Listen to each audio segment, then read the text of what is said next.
Welcome to the Read Local show presented by Lit Carnivale and me, your guest host, Tyler Jacqueline, artist, work in progress author, forever storyteller.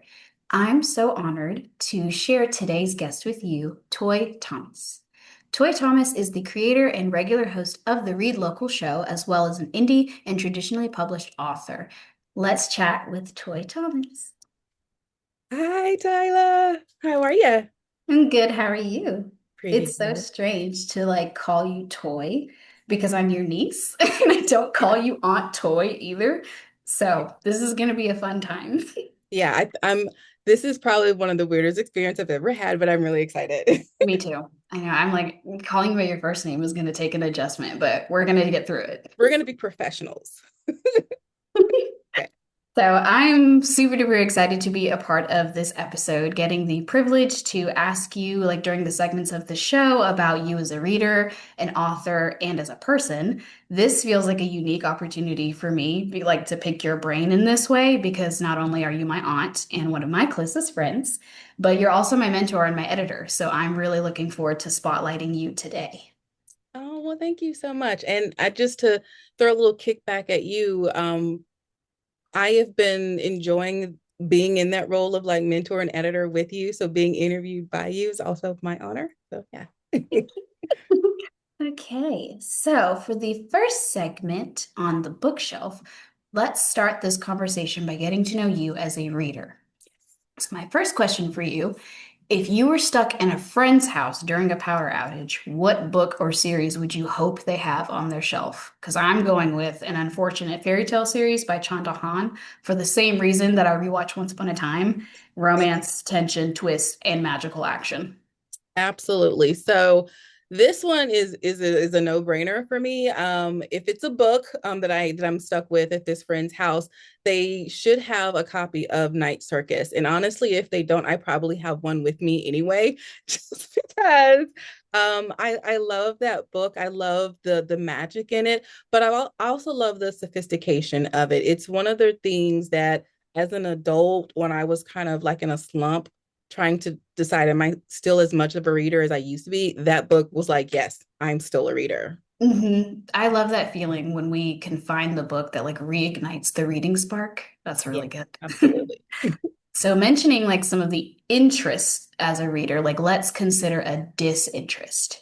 If there's a trope you could burn, what would it be and why? Because I kind of dread the miscommunication trope. I need a better reason for the plot to move other than two characters just refusing or not having a conversation that would solve everything. So here's your imaginary match. Yes. So oddly enough, it's a trope that I decided to explore in one of the books that I wrote later because I really don't like it. And that is the love triangle trope.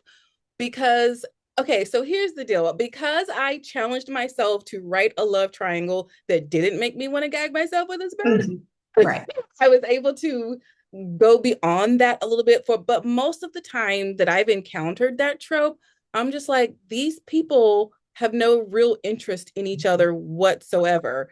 And it's Thanks. literally just about like physical attraction. And that's not a love triangle. That's No, something else entirely. So truly. that's probably the trope that I have like the most issues with. And I'm not saying that it can't be done, but it's not my jam. I'm literally the same because I'm also the same way. And I did the exact same thing as writing a love triangle because I have a hard time reading them, Mhm. which this last question is such a good bridge between this segment and the next segment, which is to ask you, who was the first character you remember reading about and thinking, I want to write a character like this one? For me, I'm going to cheat a little bit. It was James Potter and Lily Evans. Yeah. They're one of the few examples I know of where we get to know the parents of the orphan character Yeah. and find their stories are richer beyond the tragedy. So, Yeah. So before I answer that question, I just want to speak to what you said that that's a really good point. A lot of people don't give enough credence to the fact that these supporting characters are sometimes low key the reason we like those main characters yeah, so much. So the yeah. parent of the orphan, yeah, definitely.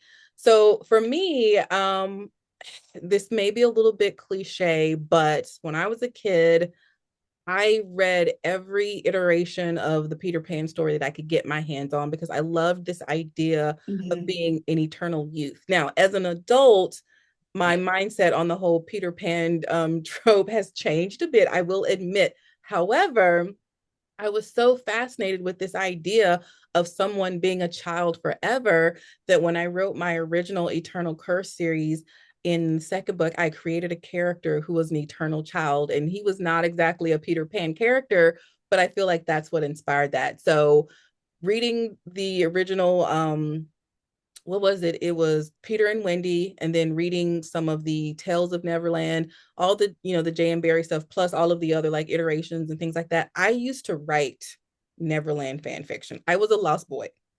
People Oh, say all the time, "Were you a lost girl?" I was like, no, I was a lost boy. right. Definitely. Like, no, I'm one of them. Yeah. Yeah, exactly. So funny. Well, we could talk books that we read all day, but I am so excited to shift focus and move on to the next segment of the Read Local show, the open book. So let's talk about you, the writer. All right, let's do it. So, what besides books influences you as a writer in your writing? For me, one of the first things that comes to mind is music. I literally have a doc called Songs I Hear When. It's like having diegetic and non-diegetic music. Yeah. So, music definitely plays a role in inspiration, but for me, it's a little bit different. I use music as part of my writing process. Like if I'm trying to work out a character or a scene, I will think of a song that makes me kind of feel that moment and use that and help me in my writing process. When Mm. it comes to my actual like influences and inspiration, I pull a lot from other works of fiction, but I'm a comic book geek at heart. Again, going back to my original Eternal Curse series, I actually did back in the day before, everybody had like a YouTube channel. I actually did a series called Influences where I talked about all of my comic book influences for this fictional novel that I was writing. So I think the world of comic books is one of my major influences when I'm writing fiction. And I think a lot of people have this misconception that all comic books are about superheroes and villains when it's really much more complex Mhm. than that. So I would say that's where I get a lot of my influences from. That's really great. Yeah. And so, kind of leading away from that question a little bit, there is an ever-going discussion about plotters and pantsers. When I wrote my first series, that one just breathed out of me. And so, whereas like my second series that I'm writing, because of the intense world building and complex themes, it has an outline of like 40 plus pages ongoing. Right. So, for you, how important is an outline for a story or series or a work of short fiction that you create? All right. So here's I'm just going to lay it all out there. So I am a diehard plotter. I like structure. I mean, I write, I do outlines for the plot. I do graphs and charts for the world building. I do Oh, fun. timelines for minor characters. Like that's totally me. With that said, I do like to challenge myself. And so I have this one project that I've been working on. And I've also been exploring a lot with this idea of what's called like a zero draft. And so Mhm. as a plotter, the zero draft gives me the opportunity to kind of toy around or play around with this idea of pantsing by not having an outline, just kind of writing and seeing how it goes. And what I have found for me is that it takes me a lot longer to write when I don't have an outline, but that's okay. So what it basically boils down to is that if I give myself like a deadline, and it's not always like a hard and fast thing where I want this done in 6 months or whatever, I need an outline to help me stay focused. If, Right. however, I'm writing something and I really do just kind of want to, as for lack of a better term, let my muse, lead me, then I will, try really hard not to, because, okay, so I'll just explain this real quick. So I have Yeah. an anthology series that I'm working on that I'm actually taking short stories that I've written and putting together into a broader story. And with that one, I've been just kind of letting it flow, happening as it go. And then one day I was like, I can't do it. I have to write down something. And so what I did is I just organized all of the stories in like a list and did like very minimal, like basic plot points. Like it's not even what you would really call an outline, but like I had to do that because that's how messed up my brain is. Like if I don't have something written down guiding me, I'm gonna lose it. So a hardcore plotter, but I am playing around with letting the muse take over. I love that. I love it too because like most people I feel like kind of teeter between one or the other. If there's like a spectrum of pantser and plotter, Mm-hmm. definitely leaning more towards one or the other, but I do love that there's room for both, especially for the challenge aspect. Yeah. So, despite writing since I was a kid and starting my trilogies at the age of 14, it wasn't until I decided to switch majors from fashion design to communication arts so I could solely focus on storytelling. My younger brother said something along the lines of, I've always known you should be doing that. And it clicked. And I've had this aha moment. When did you know that writing and like being an author is your thing?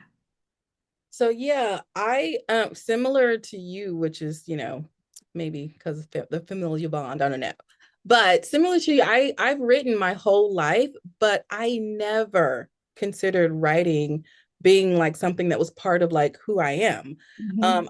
I have old like scrapbooks and old like, crates and stuff of things that I wrote in like kindergarten. I wrote I found a awful, absolutely awful novel I wrote in middle school about me and my friends, like will never see the light of day. So I realized that writing has always been a part of who I am, but it was my first novel that I wrote that made me realize that there was more to my relationship with writing because I didn't realize I was writing a novel when I wrote it. I kept having these dreams and I was writing it down and I found myself like plotting. Like I felt like I was doing a research project, but for who, for what? And it turned out to be like this novel. But then I realized, and this is my personal opinion, not everyone agrees with me on this, but I feel like anything that you write is autobiographical to some degree. And I realized that this completely fictional story about angels and demons that I had created was actually helping me through some stuff that was in happening in my life. And that was when I realized that, whether you pursue publication or you share it with anyone else or keep it to yourself, writing was part of who I am. That was my aha moment when I got to the end of that story and I was like, I need more of this. Yeah. Yeah. Well, this feels like a great place to transition into our next segment, a book signing. So let's dive into some of your work. Okay. So, when I can talk with fellow readers about my trilogy series more openly, I think people would have a lot of fun discussing my characters, like the good, the bad, and the funny. Do you think your upcoming anthology would be a good fit for a book club? Why or why not? Yes, I do actually. So the anthology that I'm working to release, I actually have two, but one is slated for the fall of 2026 this year, and the other I'm hoping will be spring of 2027. We'll Mhm. see. But so this one that I have coming up in the fall, I think it's really good for book clubs because it features three stories with strong female characters, and there's also this element of the strong Black character. And so I Mm. feel like this is the kind of stuff that a book club could really like dive into. And these stories are kind of dark.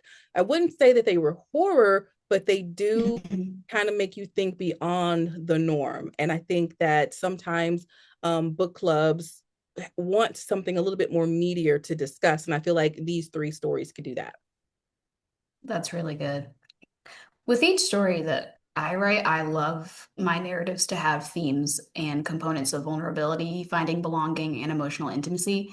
Anthologies have like this benefit of variety and diverse storytelling. So, with your piece like of short fiction here, is there a theme or topic that's most important for you to write about? Like, regardless of the story, that has to be in there.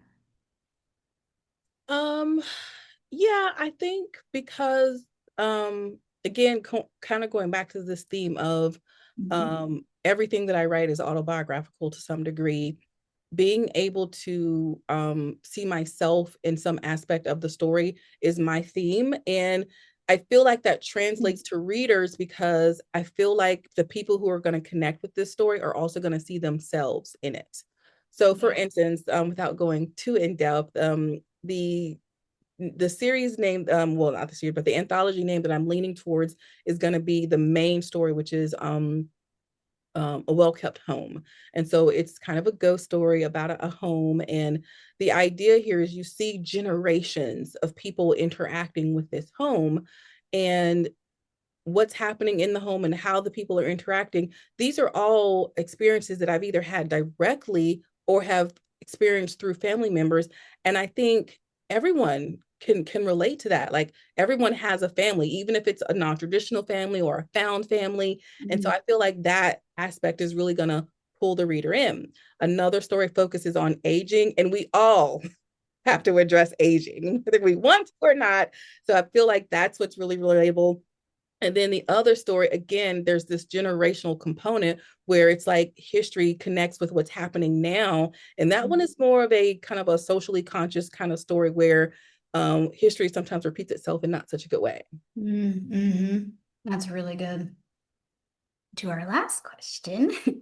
When I was writing the Epic of Rogue, the hardest part was letting myself like take the time to write without feeling guilty, which led me to changing majors and throughout the years saying no to certain things, like basically just to honor my writing time.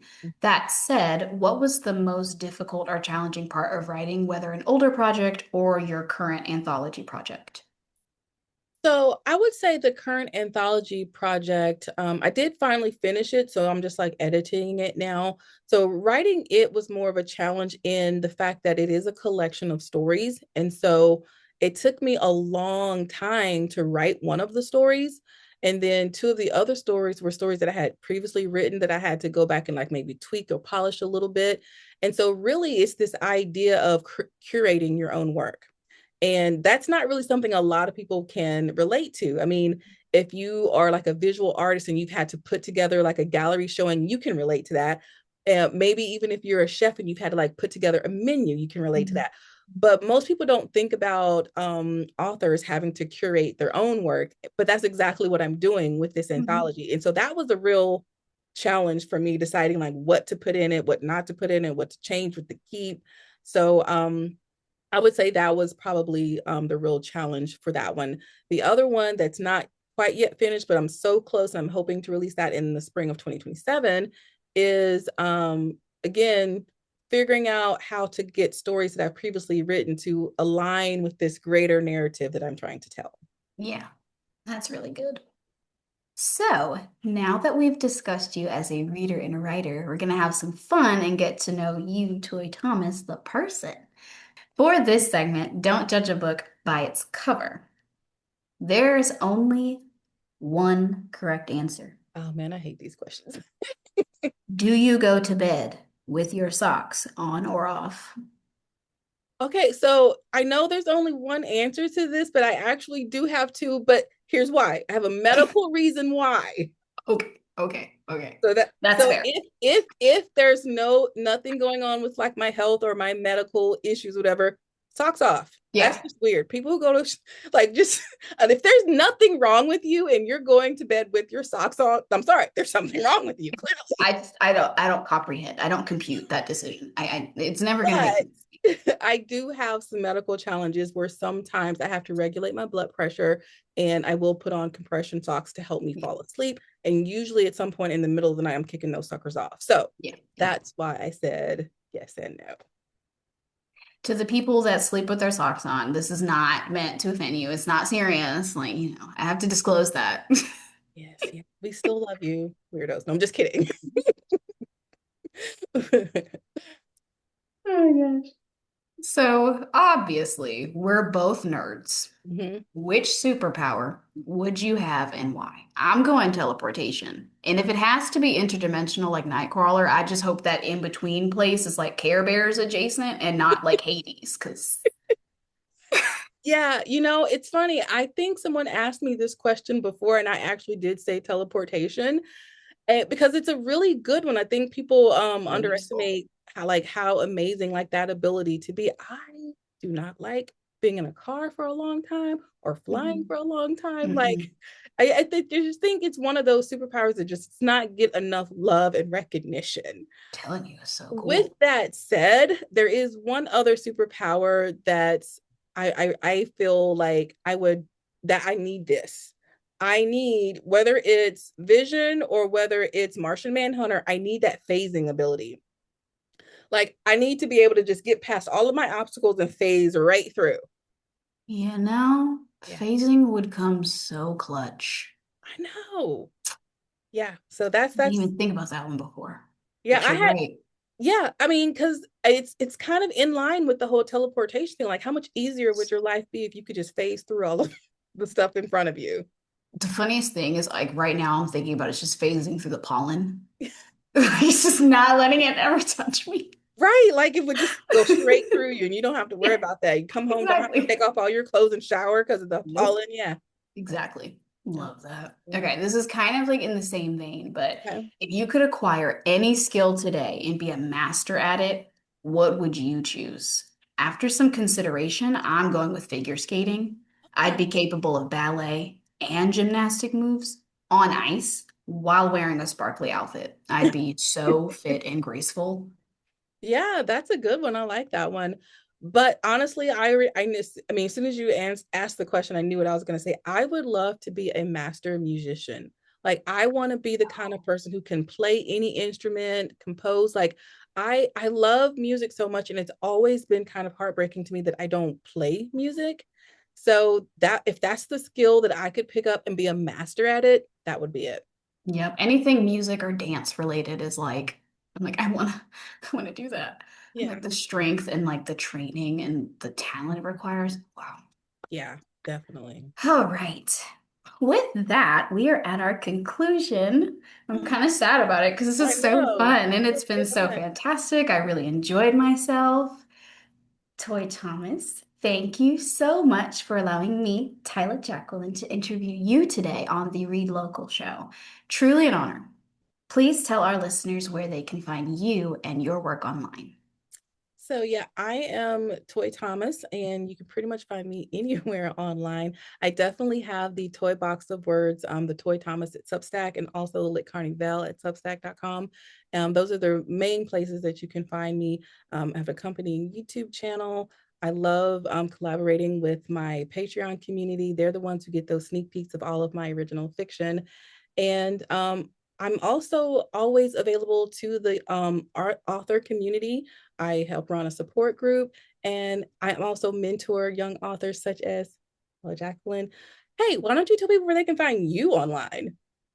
The main places that you can find me online are Instagram at Jacqueline and at the Epic of Rogue, one word, as well as Patreon under Jacqueline. My threads is also the Epic of Rogue. Those are the main spots to find me. So, Yeah, I always look forward to your content. thank you. I look forward to yours too. Okay, so as a thank you to the paid supporters of Lit Carnivale, Toy Thomas has a sample reading just for you. If you'd like to become a paid supporter of Lit Carnivale, please visit litcarnivale.substack.com to learn more. Until next time, stay safe, be blessed, and have fun reading. Bye. Read Local Show, Season 3, Episode 1. Guest host, Tyler Jacqueline. Featuring Toy Thomas. Produced by Toy Thomas in association with the Toy Box of Words and Lit Carnivale. Directed by Toy Thomas. Read Local Show logo designed and trademarked by Lit Carnivale and Toy Thomas. Intro sequence designed by Toy Thomas with the use of royalty-free images sourced from pexels.com, as well as a featured guest image. Intro music, Sunset Dream by Chill, royalty-free. Images provided by Toy Thomas. Toy Thomas, Lit Carnivale, nor the Toy Box of Words claims any rights to the images or video content provided. Bookish designs, advertisement provided by Toy Thomas. This episode contains copyright material, affiliate links and references, and trademarked images and merchandise. Please visit our website to learn more at https://litcarivale.com. Be sure to subscribe, like, comment, and share. Thanks to the Lit Carnivale Read Local Show community at Substack, YouTube, and wherever you can hear this podcast. Have fun reading.